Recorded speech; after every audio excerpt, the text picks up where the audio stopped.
Boa noite a todas e todos, bem-vindas e bem-vindos.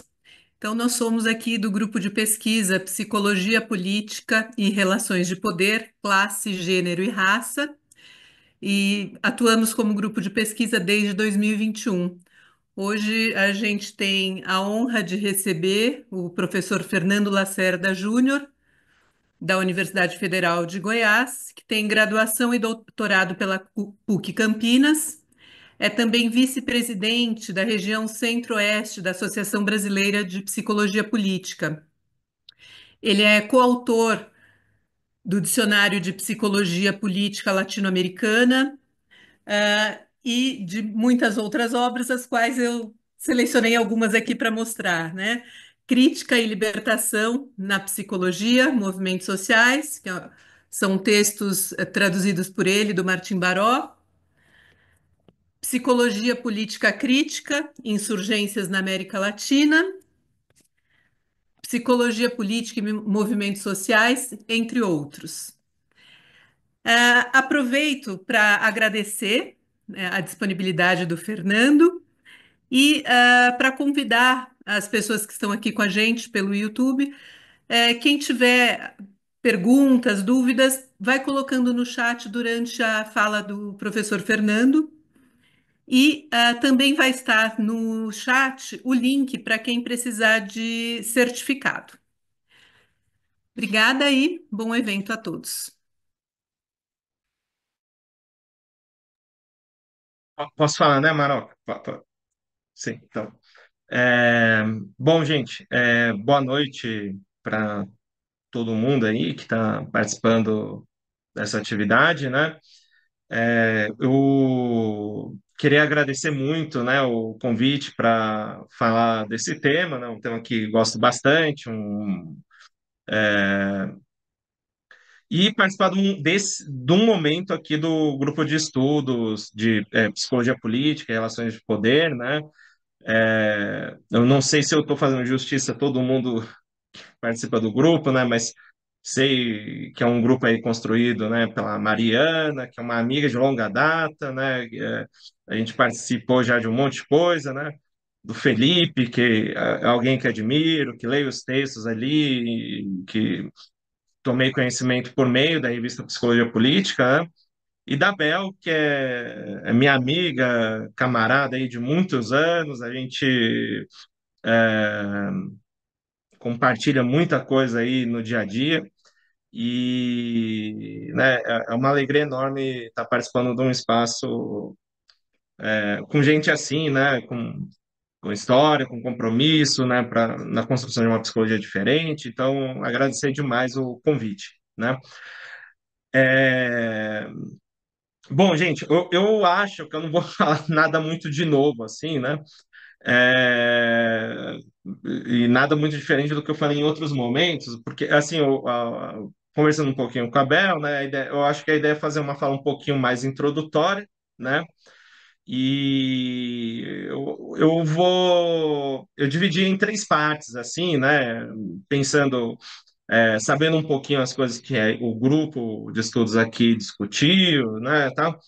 Eu pensei em fazer uma apresentação muito curta do momento, né, em que aparece o tema mais explicitamente, o tema da psicologia política no interior da obra do Martim Baró, né? Eu não vou falar da vida, da obra dele, né? É uma coisa super importante. Quem não conhece, recomendo. Tem umas biografias muito boas circulando por aí e tal.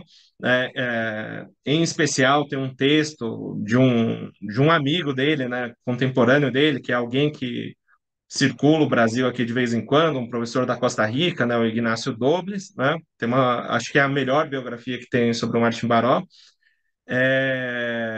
que dá para achar aí online, quem não achar depois pode conversar, a gente ajuda a fazer com que o livro chegue, né?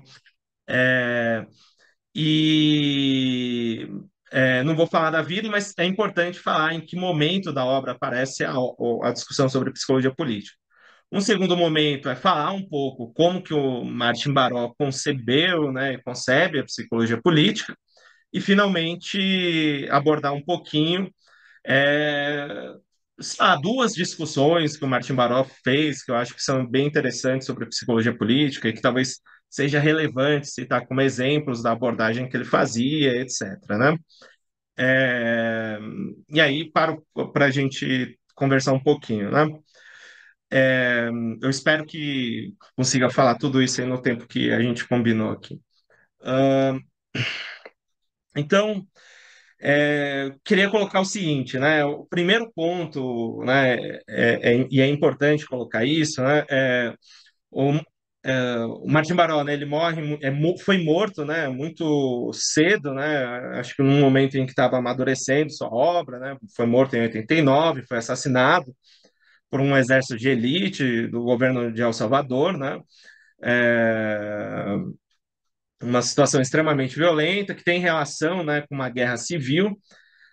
Isso ocorre, né, é importante colocar, né, num momento de profunda polarização social na sociedade de El Salvador, né, num momento em que havia grandes enfrentamentos, né, da classe trabalhadora com a extrema-direita, né, e ele e outros colegas, né, foram mortos, né, assassinados, por esse batalhão de elite, né, um pouco pelas posições políticas que tomavam, né, em relação aos militares, né, a própria Guerra Civil, e que eu não vou conseguir detalhar, mas é importante colocar que ele morre muito cedo, né? E é importante também colocar que quando o Martin Baró chega na psicologia, né, ele já tinha uma certa formação filosófica, teológica, como cientista social já bastante sólida, assim, né? Ele era um jesuíta, era um padre, e os jesuítas tinham como política, né, garantir uma sólida formação e posso dizer assim, né, o Martin Baró estudou bastante, né? E quando ele chega meio tardiamente na psicologia, chega como parte de uma série de mudanças que ocorre quando ele começa a trabalhar, ele começa a ficar responsável por um liceu lá em El Salvador, né? E ele chega na psicologia, e aí eu diria que a relação dele com a psicologia, né, depois que se forma como psicólogo, teria três grandes momentos, né? Eu diria que assim, tem um primeiro momento que a gente encontra alguns textos ali da década de 70, em que ele faz uma apropriação bastante criativa e livre da psicologia, com a finalidade de criticar a sociedade, assim, né? Ele analisa e problematiza vários processos sociais extremamente complexos, né, da nossa sociedade, da sociedade latino-americana, né? E usando muito livremente obras de psicólogas, psicólogos, né? Um dos primeiros livros dele, né? O título dele expressa bastante isso, né? O livro chama Psicodiagnóstico da América Latina. E o título expressa bastante o exercício que ele faz nesse livro, é usar psicologia para fazer um psicodiagnóstico, só que um psicodiagnóstico dos problemas sociais que a gente vivia na América Latina, né? Esse procedimento é bastante interessante, tem umas partes assim muito de críticas muito contundentes, né?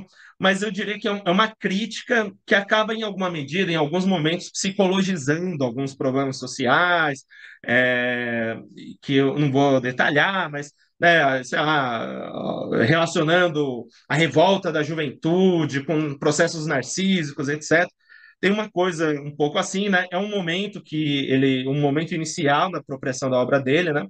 É, tem muita influência, né, da teoria crítica da escola de Frankfurt, tem muita influência do Reich, um pouco de influência sobre de existencialistas na obra, né? Eu diria que esse é um primeiro momento. Há um segundo momento em que o Martin Baró gira para a psicologia social, começa a se debruçar especificamente, não mais com vários autores da psicologia, né? E ele estudou muita coisa, né? Tem textos do Martin Baró falando de antipsiquiatria, tem textos do Martin Baró falando, usando Piaget para analisar processos de alienação na nossa sociedade, né? Tem umas coisas muito curiosas, mas aí tem um segundo momento que aí ele começa a se debruçar tão somente sobre a psicologia social, porque ele considerava que seria esse campo, né, o melhor campo para a gente compreender dialeticamente a relação entre indivíduo e sociedade, né? Esse segundo momento, né, provavelmente a obra mais expressiva, né? É uma obra que ele começa a escrever ali no início da década de 80, tem uma primeira edição publicada em 83 e depois uma nova edição em 85, que é o livro que muitos de vocês aí podem provavelmente conhecer ou ouviram falar, que é o livro Ação e Ideologia, Psicologia Social desde a América Central, né? No finalzinho da vida dele, sai um segundo volume desse manual de psicologia social, que chama Sistema, Grupo e Poder, né? É, e que sai ali na década de. E sai em 89 esse livro, né?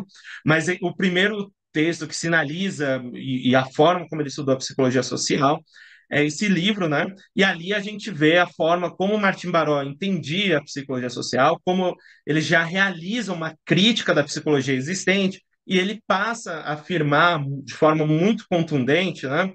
Que, de fato, se o nosso esforço, né, é compreender a sociedade latino-americana, se é compreender criticamente essa sociedade, né, buscando transformá-la, né, então a gente precisa submeter a própria psicologia social a um processo de crítica, né, e o Ação e Ideologia é um livro que manifesta esse processo de crítica, né, o livro que eu traduzi aí, que a Mariana mencionou no início, né, o Crítica e Libertação na Psicologia, tem um capítulo lá entre o indivíduo e a sociedade que mostra um pedaço dessa revisão que ele faz nesse livro, né, em que ele trabalha um pouco a história da psicologia social, revisa, né, as formas, as diferentes concepções de objeto de psicologia social e faz uma defesa, né, é, propondo uma alternativa diante das propostas de psicologia social existentes, né? Uma que propõe estudar a influência social, a outra que estuda o comportamento, o outro que estuda a ação. O Martin Baró vai dar uma centralidade para a categoria de ideologia, né? No estudo da relação entre o indivíduo e sociedade, é, entendendo que essa provavelmente seria o melhor objeto se a gente quer fazer uma psicologia social que busca, né, contribuir para a libertação de indivíduos, né? E aí eu diria que depois desse momento tem um terceiro momento na obra, um terceiro grande marco, né, na relação do Martin Baró com a psicologia, que aí essa revisão crítica que ele faz da psicologia social passa a ser generalizada para o conjunto da psicologia. Então, ele não deixa de fazer uma crítica apenas da própria psicologia social, né? Não que não fizesse antes, né? Já em textos anteriores já dava para ver ele fazendo uma crítica de várias correntes da psicologia, mas ele começa a fazer elaborações, né? Reelaborações, um exame crítico e a apresentação de alternativas de um projeto ético-político, né, para orientar a psicologia na América Latina, ou melhor, né, uma psicologia desde a América Latina. E esse é o momento que ele publica, né, aquele ensaio bastante marcante, né, para uma psicologia da libertação, e também é o momento que ele começa a refletir sobre uma proposta de psicologia política latino-americana. É nesse terceiro momento ali, depois de 86, né, que ele começa a tratar, né, de propostas, né, buscando um novo projeto ético-político para a psicologia, né, e que ele começa a fazer também uma defesa bastante consciente, junto com outros autores, outras autoras latino-americanos e americanas, né, sobre a constituição de um campo é, é, que seria uma trincheira mais ou menos crítica, mais ou menos mais consciente da psicologia latino-americana, que seria a psicologia política latino-americana. Né? Seria um campo novo, penso eu, né, do ponto de vista, pelo que eu entendi da leitura da obra do Martin Baró, né, um campo novo que deveria elaborar uma nova forma de fazer, novas elaborações teóricas, novas elaborações metodológicas e propor novas práticas para a psicologia desde a América Latina, né? É, esse projeto, né, de reconstrução da psicologia política, né, de formulação de uma psicologia política latino-americana, infelizmente, né, ele foi interrompido, né, por esse assassinato brutal. Alguns colegas seguiram, né, trabalhando com a ideia de uma psicologia política latino-americana, né, um livro marcante, de fato, é um livro sobre psicologia política na América Latina, né? Que ele organiza junto com a Maritza Monteiro, né? Que é aquela psicóloga que faleceu recentemente, né? Tem poucas semanas, né? Todo mundo aí comunicou, né? É, eu diria, né, que seria importante fazer um corte epistemológico ali na obra da Maritza Monteiro. Diria que teria uma jovem Monteiro e uma Monteiro madura, um pouquinho mais conservadora, assim, e um pouquinho mais problemática. Mas naquele momento que ela estava trabalhando com Martim Baró, né, havia toda uma pretensão, né, de constituir. Acho que ela nunca abandonou essa pretensão de uma construção de uma psicologia crítica latino-americana, né? Mas o momento da colaboração com Martin Baró ainda é um momento muito influenciado por ideias do Marx, conceitos do Marx, e que eu acho que tinha muita coisa interessante ali, que depois ela foi mudando ao longo da vida, né? Eu acho que eu vou falar um pouquinho sobre isso, mas é importante situar que o Martin Baró não estava trabalhando sozinho, né? Ele estava trabalhando junto com várias outras figuras importantes, né? Nessa obra, né, tem autores, né, como o Paulo Fernandes Cristi-Liebe, o Fernando Gonzalez Reis, a própria Silvia Lane, né, que era daqui do Brasil, tal, é, com Bader, né, lá da PUC de São Paulo, tal. Então a gente era um movimento envolvendo psicólogas e psicólogos, né, da América Latina. Não era uma coisa ele elaborando com ele mesmo, né, mas fazendo em diálogo crítico, né. E penso que esse projeto original, né, é algo que eu acho que a gente deveria explorar e seguir explorando, porque eu diria que ele tem muitas indicações importantes para a gente pensar uma psicologia crítica na atualidade, assim, né? Notem, eu faço essa diferenciação desses três momentos, né? Mas eu queria dizer o seguinte: a obra do Martin Baró como um todo, né, tem três características que estão presentes nesses três momentos, né? Em primeiro lugar, essa preocupação, né, em abordar a psicologia, mas sempre buscando colocar a psicologia contra a ordem, né? O Martim Maral nunca teve uma ideia de trabalhar com a psicologia buscando fetichizar, naturalizar certos processos sociais ou psicologizar, né, processos sociais que estavam em curso na nossa sociedade. Era sempre uma busca de usar a psicologia para interpretar e transformar o mundo, né? Uma segunda questão, uma segunda característica é que o Martim Baró sempre usou a psicologia para pensar a sociedade, né? E em alguma medida, né, processos sociopolíticos sempre foram marcantes na obra do Martim Baró, né?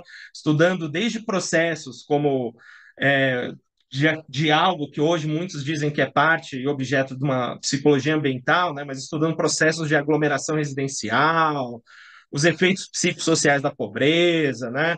Trauma psicossocial, os efeitos da violência, né, no dia a dia, sempre foi a grande preocupação, né, era de abordar a psicologia, mas nunca deixando de olhar, né, para a sociedade, né? E, finalmente, a terceira característica fundamental, né? Então, primeiro, colocar a psicologia contra a ordem. Segundo, colocar a psicologia para compreender e estudar a psicologia na permanente tensão da dialética entre indivíduo e sociedade, né? E terceiro, diria, né, sempre buscando um novo horizonte e um novo projeto ético-político para a psicologia, pensando que a psicologia hegemônica, a psicologia dominante, teria inúmeros limites, né? Seja por seu individualismo, pelas correntes teóricas que a predominam, pela forma de abordar a realidade latino-americana, né? Por sua indiferença em relação à urgente necessidade de transformação social. Então, eu diria que a psicologia política presente na obra do Martin Baró, ela seria portadora dessas três características fundamentais, né? E o texto, né, tem um texto chama Psicologia Política Latino-Americana, ele coloca isso muito explicitamente, né? Ele fala, olha, estou fazendo uma defesa da psicologia política como um campo específico, né? Mas é, penso que a psicologia política é um campo para a gente estudar processos políticos, né, que atingem a realidade e existem e se reproduzem na realidade latino-americana, mas penso que esse campo também é um campo que eu busco, em que eu busco uma psicologia consciente de seus próprios fundamentos, né?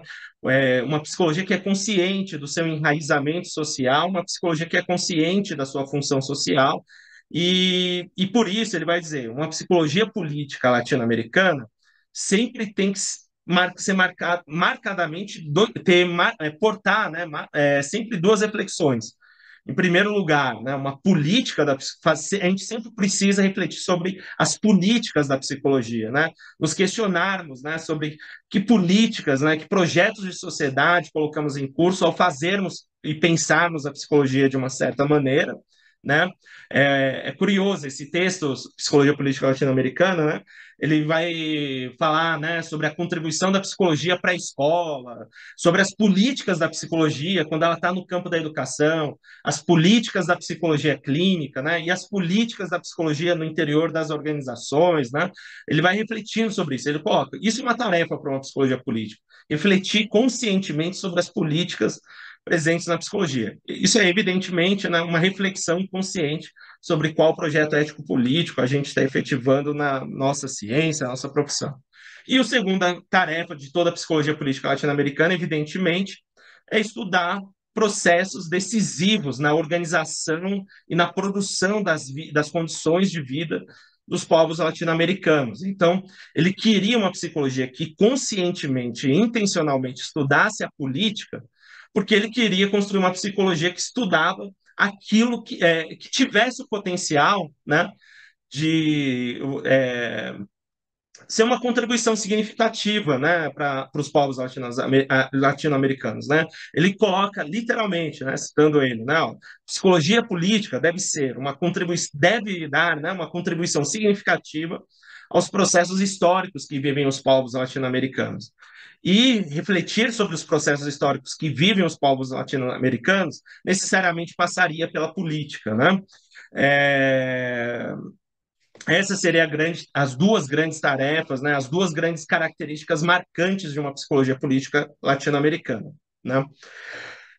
Uma coisa interessante também, né, nesse texto que ele faz a defesa do projeto de psicologia política latino-americana, né, é que ele tenta explicar por que, que a psicologia política latino-americana, né, surge somente naquele momento, né, ali em meados da década de 80, né? Ele coloca, olha, de fato, esse campo psicopolítico latino-americano, ele começa, as condições para ele se desenvolver como esse campo crítico, né? É tardio esse desenvolvimento, né? Teve muita gente antes da gente falando de psicologia política, né? Tinha lá o liberal do Laszlo, lá nos Estados Unidos, né? Tinha aquele reaça do Le Bon na França, já lá no século XIX, falando, né, de psicologia política e tal. Mas por que que a gente aqui está falando tardiamente, né? E a resposta que ele dá, né, é um pouco que ele diria, olha, isso tem relação, né, com um certo amadurecimento da própria psicologia e, em especial, né, um campo crítico da psicologia social latino-americana. Penso que, diz o Martin Baró, né, ó, sem o desenvolvimento anterior de uma psicologia social crítica na América Latina, não seria possível, né, a gente fazer a defesa desse campo de uma psicologia política latino-americana, né? É, então, um primeiro aspecto que garantiu o desenvolvimento dessa psicologia política latino-americana seria o desenvolvimento e amadurecimento de um campo crítico, em especial no campo da psicologia social, né? Uma segunda coisa, né, é o fato de que muitos psicólogos, diversas psicólogas, né, latino-americanas, tomavam consciência e tomavam parte, né, nas disputas, né, sociopolíticas que estavam em curso na nossa sociedade, né? Vale lembrar, né, vejam, 79, né, a gente tem a revogação do AI-5, né? A gente tem aqui no Brasil, né, falando aqui no Brasil, né, do Ato Institucional 5, a gente tem a abertura de um espaço para lutas mais abertas e questionamentos mais abertos, né, em relação ao regime empresarial militar que predominava aqui, né? É, e isso não ocorreu por coincidência, né? Mas ocorreu como uma concessão a uma retomada de diversas lutas sociais, de diversos setores da nossa sociedade, né? Então, essa tomada de consciência e essa tomada de posição em relação aos graves problemas sociopolíticos, né, que atingiam a América Latina era um fenômeno mais ou menos generalizado entre psicólogas, psicólogos sociais ali na década de 70, em especial na década de 80. É esse momento que muitas psicólogas, né, muitos psicólogos começavam a pensar, né, o que a psicologia pode falar sobre trauma político, identidade nacional, o papel da psicologia, saúde do trabalhador, né? É muito curioso, o texto que eu estou citando aqui, o Psicologia Política Latino-Americana, ele apresenta dois exemplos de práticas que ele classificaria como práticas de uma psicologia política latino-americana. Ele cita, né, o trabalho de um grupo, né, de chilenas e chilenos, né, ali o grupo que tem na figura da Elizabeth Lira, uma figura fundamental, que trabalhava com os efeitos psíquicos da repressão política, né? O grupo da Elizabeth Lira, eu esqueci o nome do grupo agora, mas eles trabalhavam, né, faziam clínicas, né, com vítimas do terrorismo de Estado no Chile. E ele cita também o exemplo de um trabalho que o grupo do Vanderlei Couto, né, uma figura lá importante aqui também na história da nossa psicologia social, que o grupo do Vanderlei Couto fazia em sindicatos lá em Ribeirão Preto, né, quando o Vanderlei era de lá, e tal. E o trabalho da psicologia mais voltado à saúde do trabalhador, né? Duas atividades muito distintas, né? Mas que ele reivindicaria como atividades, né? Ligadas a um campo que a gente poderia chamar de uma psicologia política latino-americana, que seria esse campo dedicado a ao estudo de temas como trauma político, identidade nacional e o papel da psicologia, né? Então, a psicologia política, né, seria esse campo em que a gente faz uma análise psicológica ou psicopolítica, né, de comportamentos e processos políticos, né, desde que a gente tenha primeiro submetido a psicologia a uma própria crítica, né? Então, a gente faz análise de processos políticos, mas depois de ter analisado quais são as políticas da psicologia que a gente faz, né? Isso que eu acho que é o essencial, assim, né? Ele fundamentalmente está querendo delimitar um campo na psicologia em que buscava, né, analisar a prática política no cotidiano dos povos latino-americanos, né, nas suas mais diversas dimensões, né? Em um outro texto também ele vai falar, olha, eu quero um campo que ajuda a gente a delimitar e problematizar, né, o fenômeno, por exemplo, né? E ele tem até um texto sobre isso, né, em que ele pega é, antigamente, né, antes do e-mail, as pessoas escreviam um negócio chamado carta, né? Não sei se as pessoas ainda sabem o que é isso, mas antigamente as pessoas escreviam cartas, né? Ao invés de ir lá no Instagram falar merda, assim, né? Desculpa o palavrão, escreviam um monte de grosseria lá, né? Elas pensavam, refletiam, botavam no papel, depois passava limpo, escreviam cartas, né? E muita gente escrevia carta para o presidente lá, falando, oh, faça isso, faça aquilo, você é terrível por causa disso, ou você é maravilhoso por causa disso e tal. Ele pegou uma série de cartas que o povo em El Salvador escrevia lá para o presidente e analisou o conteúdo dessas cartas, né? E ele problematiza o conteúdo disso, que posturas a população tinha em relação à figura do presidente, né? E ele apresenta isso como uma reflexão sobre psicologia política. Ao mesmo tempo, também era uma psicologia política, né? As análises que ele fazia, né? As pesquisas de opinião pública que ele fazia, né? Pesquisa de opinião pública mesmo, igual pesquisa eleitoral lá, né? Você vai votar em quem? O que você vai votar, né? Qual é o seu perfil sociodemográfico, né? E vai analisando as correlações entre as variáveis e tirando conclusões sobre isso, né? Então, analisar a participação em processos políticos ou em processos eleitorais, né? E pensar qual é a função de um processo eleitoral era psicologia política, tal como analisar o conteúdo de uma carta para o presidente, sim como era também, né, analisar os processos de trauma psicossocial, né, envolvidos no meio de uma guerra civil, né? O Martin Baró tem um livro, né, também um livro que sai no final da vida, né, chamado Psicologia Social da Guerra. É muito interessante. Olha como as coisas são, né? É, esse livro, pensando o trauma psicossocial, tem lá um texto de um palestino falando de todo o problema sobre a violência do Estado de Israel, né? Isso mostra um pouco a atualidade das coisas, né? Infelizmente, a década de 80 lá, né? Tinha problemas que infelizmente não são tão novos para a gente assim, né? E é muito interessante ver também, né? Ele está querendo entender né? O efeito da violência, né, sobre a saúde mental das pessoas, o desenvolvimento de um trauma, e ele vai correndo atrás de vários psicólogos pelo mundo, tal, e tentando fazer uma síntese disso, né, divulgando essas coisas e tal, né? E depois elaborando uma própria concepção específica, né, sobre trauma psicossocial. Tem um colega nosso, né, o Toninho, o Antônio Eusébio, professor lá da USP, né? Ele publicou um livrinho aí que tem disponível online, né? Não sei se podia falar isso ainda, mas que tem aí sobre violência e trauma psicossocial, que é uma boa revisão de todas as publicações aí do Martim Baró sobre e uma atualização também, né, de pesquisa sobre trauma psicossocial, que é bem interessante para quem quiser saber mais sobre o assunto, né? Mas, enfim, então o que seria essa psicologia política que o Martin Baró defende, né?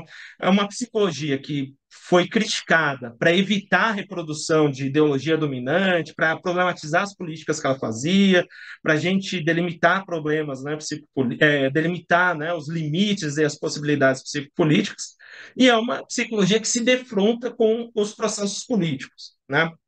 Em um dos textos, o Martim Baró coloca, né, ó, psicologia política é, né, na definição dele, estudo dos processos psíquicos pelos quais as pessoas e grupos conformam, lutam e exercem o poder necessário para satisfazer determinados interesses sociais em uma formação social. É, Essa é uma definição bastante ampla e eu queria dizer, né, a Bel colocou aí o link para o texto, né, só falar isso, acho que entre 2013 e 2014, né, graças ao trabalho ali e a abertura de espaço ali que um colega nosso, aí, o Alessandro, né, que, lá da USP também, né, deu, a gente publicou toda a tradução dos 4 textos do Martin Baró, que ele reflete detidamente, exclusivamente sobre psicologia política, né? Tem 4 textos lá, Psicologia Política do Trabalho na América Latina, Processos Psíquicos e Poder, Psicologia Política Latino-Americana, e método e psicologia política, ou psicologia política e método, alguma coisa assim, eles estão disponíveis online lá no site da revista de Psicologia Política, lá no PepSic, lá qualquer um consegue acessar.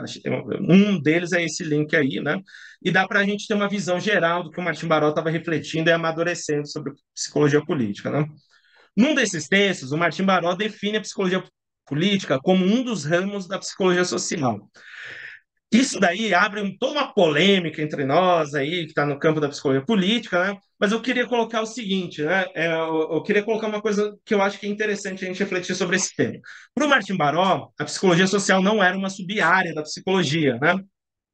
Ele trabalhava como uma ciência intermediária que trabalhava com a tensão entre indivíduo e sociedade. Ao definir a psicologia política como um campo, um ramo dessa psicologia social, né, penso eu que o Martin Baró estava delimitando um campo que também não era psicologizante, né, e não era exclusivo da psicologia, mas era parte constitutiva dessa ciência intermediária que ele idealizava ali para a psicologia social, né? E eu acho que isso tem relação com a definição que ele coloca. Vejam, o que cabe à psicologia política estudar, né? Ele faz até ele isso que eu vou falar aqui, né? Eu queria que tivesse sido eu, mas foi ele mesmo que foi generoso e fez, né? Ele dissecou a definição dele lá e é muito fácil a gente entender um pouco. Mas o que ele fala que a psicologia social, a psicologia política estuda? Ela estuda interesses sociais em uma formação social, né? Ou seja, né? Ele fala isso, olha, a gente está estudando certos processos psíquicos, mas como eles têm relação com as lutas, né, e a efetivação e a realização de determinados interesses sociais em uma formação social. Então, ele está dizendo, né, que a gente sempre tem que saber em que formação social é essa, né? Nessa época aqui, né, do Martin Baró, hoje tem um monte de neo-stalinistinha popularizando de novo o conceito de formação social por conta de uma certa leitura da teoria da dependência e tal, mas naquela época, e o Martim Baró estudou muito Althusser, né? O Althusser foi fundamental para reproduzir uma certa concepção de formação social, é, e formação social é isso, né? É uma sociedade concreta, numa realidade concreta, com as suas mediações políticas, históricas, culturais concretas, econômicas, por suposto, né? Organizada a partir de um certo modo de produção específico. Então, ele está dizendo, a gente precisa estudar, primeiro, saber a história, a gênese, o desenvolvimento de uma certa sociedade concreta, né? Entender quais são os interesses sociais e como que eles se configuram dentro dessa sociedade, né? É, é, Sendo um modo de produção capitalista, né, ele vai dar uma grande ênfase, né, para para a classe, né? Mas ao afirmar que o nosso objeto são interesses sociais e uma formação social concreta, ele está aberto, penso eu, a definição fica aberta, né, para a gente aprender, né, hum, as mediações políticas, culturais e históricas concretas que mudam, né, como se configuram os processos de exploração em cada sociedade, né? É, Há várias categorias sociais, né, que atravessam os conflitos de classe, etc. Né? Uma segunda coisa, né, é que ele coloca, então, esse objeto tem isso, a gente precisa remeter e compreender, né? O desafio para ser um bom psicólogo político é primeiro ler a sua realidade, né? Ou uma boa psicóloga, política, né? Então, a gente precisa partir de uma certa compreensão da nossa sociedade em que a gente está inserido, do momento histórico atual que a gente está presente. A segunda coisa, que está muito presente na definição, é que tem, né, o conflito entre o social e o individual, né? Quando ele fala que a psicologia política é o estudo da mediação psíquica, né? E como que os interesses sociais aparecem no psiquismo e como certas formas de consciência colocam em movimento certos interesses sociais, né? Ele é, é, ele está colocando a tensão entre indivíduo e sociedade, né? E por isso eu fiz aquele alerta sobre a forma como ele compreende, pelo menos faz em um dos textos, né, uma defesa mais explícita da psicologia política como um ramo da psicologia social, né? Interesses, né, diz o Martin Barão, interesses sociais sempre se expressam em grupos, pessoas concretas, né? Os atos são políticos, né, porque reforçam certos interesses individuais, certas necessidades individuais e vice-versa, né? Então ele coloca essa segunda característica fundamental. A gente precisa compreender a nossa história, a nossa realidade. Dois, a gente precisa trabalhar com atenção entre indivíduo e sociedade, sem reduzir um polo ao outro. E terceiro, ele fala, precisamos analisar as formas concretas pelas quais se dá a conformação, o exercício e a luta por poder em cada sociedade concreta, né? Eu acho que para um grupo, né, de estudos que é psicologia política e relações de poder, né? Acho que essa definição que o Martin Barra coloca, ela é bastante provocadora, bastante interessante, né? A gente precisa se centrar na psicologia política e ele dá uma centralidade à categoria poder, né? E a diferentes momentos do poder, né? O poder não é só o exercício, né? É a constituição, como que grupos e pessoas se organizam para satisfazer os seus interesses, né? Ele diz, né? É a conformação, o exercício e a luta por poder, né? Então, analisar não só um grupo, mas sempre tem que ser um grupo em relação a outro, né? Porque é isso, né? Se é luta, se é conformação, se é exercício, envolve articulação com outros grupos, né? Então, acho que essas três características seriam as características fundamentais, né, da definição mais elaborada de psicologia política que ele deu, né? Vejam, então o que está colocado como desafio para uma psicologia política latino-americana, né? A partir da própria realidade política, né? As questões para a psicologia política fundamentais são as questões fundamentais postas pela nossa realidade, né? Pela nossa realidade política. E a realidade política, né, não apenas sei lá, num certo nacionalismo local, ou um certo localismo, um certo particularismo, vamos dizer assim, né? Ele fala de uma realidade latino-americana, né? Então, ele fala que processos, né, a região, esse continente geopolítico, esse espaço geopolítico vive, né? No texto, né, ele faz uma delimitação ali de temas que ele achava pertinente, né? Ele coloca, né, o conflito entre ditadura e democracia, né? E ele fala, olha, certamente nunca, né, ditadura nunca mais, né? Mas também muitas dúvidas em relação às democracias burguesas e seu papel do ponto de vista de cooptação e desmobilização da classe trabalhadora, dos setores populares, né? Ele coloca o drama do imperialismo também, né, da dependência, mas também critica o nacionalismo, aí ele propõe ali uma mediação meio internacionalista, que ele propõe ali faz uma defesa de que um desafio para a psicologia política é criar uma espécie de defesa de um nacionalismo latino-americanicista, né, ou latino-americanista, não sei, e o tema da alienação histórica, né, e do sentido de identidade dos grupos, etc. Né? Então, mas vejam, essa defesa desses três temas, né, ditadura e democracia, dependência e autonomia regional, identidade histórica, tudo isso ele faz uma defesa desses temas como centrais para a psicologia política depois de ter feito uma análise de conjuntura, né? Olha, o que é a realidade latino-americana hoje? Então, eu diria, esses são os grandes dilemas para a gente. Eu acho que eles dão duas dicas para a gente, mas os grandes dilemas para uma psicologia política hoje para a gente devem ser precedidos por uma análise de conjuntura do que está acontecendo na América Latina, né? E, obviamente, né, não uma análise de conjuntura no vazio, né, mas orientada por um certo horizonte, que do caso dele, né, é o horizonte da libertação, né? Bom, eu falei 39 minutos. Eu vou dar uns exemplos. Eu vou só dizer o seguinte, né? Ele faz defesa, né? Ele, em outro texto, vai falar sobre o que tem que mudar na teoria, na prática, né? Nos métodos da psicologia política, faz uma crítica do positivismo, mas fala também que a gente não pode rejeitar, né, pesquisas quantitativas.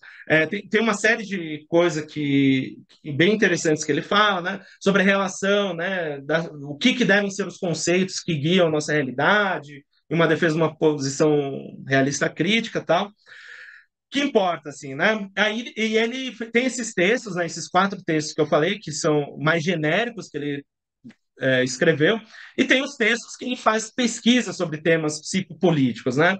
Eu falei, né? Tem um artigo que infelizmente não está disponível em português, que ele faz análise de cartas ao presidente. Tem um artigo que ele pega todos os partidos, né? E partidos assim, organizações revolucionárias, né? Não só partido legalizado, né? Todos os partidos que atuavam em El Salvador, faz uma análise, né? Do programa que defendiam, a relação disso com a consciência política do povo em El Salvador, o que ele acha que é mais viável ou não. Tem um outro texto que ele faz análise dos dilemas da classe média em El Salvador, né? E ele coloca, olha, ele vai dando várias dicas, né, de por que a classe média tem uma certa tendência à fascistização numa certa crise. Ele tem um texto, né, sobre o papel da religião, né, e, obviamente, como teólogo da libertação, né, ele faz uma contraposição, né, entre uma fé que ele considerava libertadora e uma fé que ele considerava ópio religioso, né? E ali tem uma dura crítica do pentecostalismo, né, em El Salvador, tal, que eu acho que é algo bem interessante para a gente pensar hoje, nessas desgraças todas que a gente está vivendo, tal. E tem um baita texto, né? Tem um texto sobre análise de processos eleitorais, tem vários pontos sobre democracia, né? Eu escrevi um texto sobre isso, polêmico, certo? Mas o Martim Baró tinha muita dúvida sobre a democracia burguesa. Colocava, olha, isso aqui não serve de nada se não existir mudanças materiais reais, né? Ele não defendia a democracia, né? Ele defendia poder popular e defendia ali algumas condições sobre o poder popular, tal. Eu acho que isso é muito interessante. E tem um texto muito interessante também, terminei de traduzir, mas estou sentado em cima dele. Algum dia mexo em cima disso aí. Mas um texto sobre o apelo da extrema-direita, né? Que ele pega, né, analisando, né, os materiais, as publicações e os discursos, né, de lideranças de um partido de extrema-direita em El Salvador, ele faz toda uma análise, né, sobre, uh, sobre o que é a extrema-direita em El Salvador, né? E eu recomendo muito a leitura desse texto para o momento atual, né? Primeiro, eu acho que ele faz uma diferenciação entre direita e esquerda, que acho que muitos ali não engoliriam, né? Porque ele vai dizer, ó, direita é todo mundo que quer reformar o capital ou sustentar o capital, né? Então, por direita, naquele momento histórico, né, era muita coisa que hoje a gente chama de esquerda, né? Mas depois talvez a gente pode entrar um pouquinho nessa polêmica, né? Mas aí ele vai fazer uma análise, né, sobre a extrema-direita enquanto grupo político que quer salvar. Ele vai dizer: ó, a função da extrema-direita é salvar o capitalismo sem realização de qualquer reforma. Né? Essa é a diferença entre uma extrema-direita e uma direita moderada. Né? A extrema-direita é destruição e acabou, né? Botar trabalhador para se lascar. Né? Eu ia falar outra coisa. E aí ele faz uma análise muito crítica, né? Ele analisa, né? Olha, quais são os valores, né, do programa político da extrema-direita. É muito interessante, né? Vai falando, ó, aqui, ó, nesse trecho aqui do programa, o que que a gente tem? Individualismo, né? Isso aqui, ó, defesa da propriedade privada. Isso daqui, é um nacionalismo, mas é um nacionalismo mequetrefe, que sempre desaparece diante do imperialismo, né? É, um anticomunismo militante, sempre contra uma certa encarnação do comunismo, que é a encarnação de todo o mal, né? Seja a figura do que a gente chama hoje, né, do petista ou do vagabundo, etc. Né? Tudo ali é comunismo, né? Uma defesa de visão polarizada do mundo, essas coisas, ele vai delimitando isso, e depois ele vai fazer uma espécie de fenomenologia de quem é o líder de extrema-direita, né? Da firmeza machista, né? Do discurso direto e reto, sem contradições, né? Da necessidade de exibição de força, né? É muito interessante, né? E também as conclusões dele de por que a extrema-direita chegou no poder lá em El Salvador, né? E ele fala, olha, querendo ou não, precisamos reconhecer, né? A extrema-direita chega ao poder aqui porque a gente está num processo, lá em El Salvador, né, diz ele, de deterioração social terrível, né? Em que está todo mundo rechaçando as instituições dominantes, está buscando por algo, mas o campo da esquerda não tem alternativa nenhuma, só tem mais do pró-establishment, né? Então, ele vai falando um pouco de como que a extrema-direita ganhou apelo dentro da situação dele, né? Acho que é uma coisa bem interessante para a gente pensar o momento atual e etc. Mas só para citar um exemplo que eu falei toscamente aqui, porque tinha sobrado 4 minutos. Então, o que eu vou dizer? Certo, assim, é, os textos que eu escrevi, alguma coisa, apesar de eu, sei lá, acho que estou ficando velho e mal-humorado com o mundo, eu acho que não tem mais que mudar muita coisa, assim, mas eu acho que não dá para canonizar o Martin Baró, mas eu acho que o que que dá para gente, o que que eu acho que é interessante para a gente hoje, para cada um aqui, né, ou cada pessoa que está aqui, né, é, eu acho que a gente detém os elementos essenciais desse projeto de psicologia política do Martin Barão. Sinceramente, para mim hoje, assim, eu acho que eu não sei, acho que é meio secundário saber se isso é especificamente psicologia ou não. O que é fundamental? A gente tem um projeto de psicologia que busca dar uma contribuição para os povos latino-americanos, né? Para as maiorias populares, para os grupos daqueles que são explorados, que vivem as várias formas de opressão que são vigentes na nossa sociedade, né? Para aquelas o que busca uma psicologia que é relevante, né, para as maiorias populares latino-americanas, diz o Martin Barão. Não é relevante uma psicologia que seja capaz de apreender as raízes históricos-sociais das opressões e da exploração capitalista, né? Acho que esse é o primeiro elemento interessante. A gente quer fazer uma psicologia que é digna e próxima disso, se pretende crítica e contribuir para alguma coisa, tem que ser uma psicologia que, de alguma forma, tenha um instrumental teórico, metodológico capaz de apreender as raízes históricos-sociais da exploração, das opressões, né? Segunda coisa que está presente, eu também não pude falar sobre isso, mas é que transformação social para o Martin Baró não é qualquer coisa, né? A defesa que ele faz, tem um texto dele, que foi publicado, inclusive, num dos livros sobre psicologia política, né, sobre o fatalismo. Ele fala, olha, em última análise, né, combate ao fatalismo tem relação com conscientização, leitura da realidade, etc. Agora, não tem conscientização sem a organização, a auto-organização da classe trabalhadora por meio das suas organizações, e não tem ruptura com o fatalismo. Sem isso, a gente precisa de conscientização, a gente precisa de auto-organização da classe trabalhadora e a gente precisa de prática revolucionária. Sem evolução, não o fatalismo. Né? Em última análise, não tem. Né? Para ninguém falar que eu estou mentindo, citando Martin Baró, né? Somente a prática revolucionária permitirá aos povos latino-americanos romper com a inflexibilidade de estruturas sociais congeladas em função de interesses minoritários, né? Então, eu acho que esse é um segundo aspecto, transformação social, em especial nesse momento, né, de, de destruição capitalista nas mais diversas esferas da nossa vida, né, é revolução, né? E aí a terceira coisa é o seguinte: revolução a gente faz junto com setores da sociedade que estão em luta para transformar essa sociedade, né? Então, é fazer psicologia que apreende as raízes da opressão, né? Uma psicologia que entende que transformação social não é qualquer coisa, não é só mudança do olhar, mas é luta, né? É fazer uma psicologia desde os movimentos sociais, com os movimentos sociais, para os movimentos sociais, orientado por um horizonte de libertação, né? Martin Marotti é muito evidente, né, que psicologia não resolve os problemas da humanidade, né? O que resolve é luta anticapitalista, tal, né? O que resolve é a alternativa socialista, né? Mas é possível a gente revisar a psicologia, né, de forma a colocá-la contra a ordem, né, e que contribua de alguma maneira, né, é, as lutas, né, dos povos e dos setores que são hoje oprimidos, explorados nessa sociedade em processo de putrefação, né? Então, é isso que eu queria falar. Eu estourei 10 minutos, peço desculpas e deixar aberto aí para a gente conversar um pouquinho.